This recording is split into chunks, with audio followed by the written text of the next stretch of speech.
الشرك ليس فيه حظ للعبد. الربا في حظ، صح؟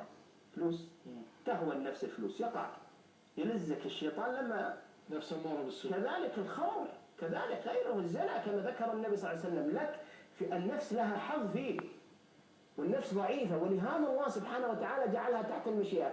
أما الشرك ما هي فائدتك؟ ايش تستفيد؟ أكل، شرب، فائدة، أموال؟ لا، ماكو شيء. ولهذا الله سبحانه وتعالى حقه.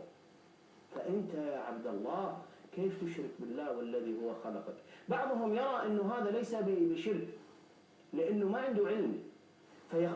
الشرك يا أخوان يخلدك في جهنم. الله يقول مو أنا، إن الله لا يغفر أن يشرك به ويغفر ما دون ذلك من يشاء. أما ما دون الشرك كما قال النبي صلى الله عليه وسلم في الحديث الصحيح في أبو داود: يؤتى برجل يوم القيامة عنده 99 سجل، هذه بشرى للموحدين، لا نحث على المعاصي، المعاصي الكبائر قد تقعد في جهنم سنين والعياذ بالله أحقابا، ولكن صاحب التوحيد كما قال النبي صلى الله عليه وسلم يؤتى برجل يوم القيامة عنده 99 سجل، كل سجل مد البصر، لا إله إلا الله. 99 سجل، تخيل يا عبد الله، تأمل. ثم يقال له هل لك من حسنة؟ فيهاب الرجل، ايش تنفع هذه الحسنة معه؟ هو عنده حسنة بس ايش تنفع مع هذه السجلات؟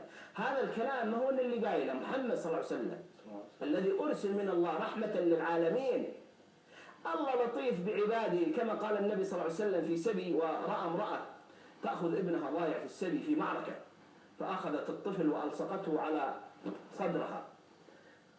فهذا الموقف النبي صلى الله عليه وسلم تعليم إلى الصحابة، قال انظروا إلى هذه الأم، هل الأم هذه ملقية بولدها في النار؟ قالوا لا يا رسول الله. قال الله أرحم بعباده من هذه بولدها. الله أرحم، بس يبي منك تعبده. ما يؤتى برجل يوم القيامة من أهل النار يقول لو كانت لك الدنيا أتفتدي بها من عذاب؟ قال إي والله. قال كذبت. الله سبحانه وتعالى يقول له أردت منك أقل من ذلك، أردت منك أن لا تشرك بي فأبيت إلا الشرك. الشرك خطره عظيم ومصيبته مصيبة، فلا بد من تعلم التوحيد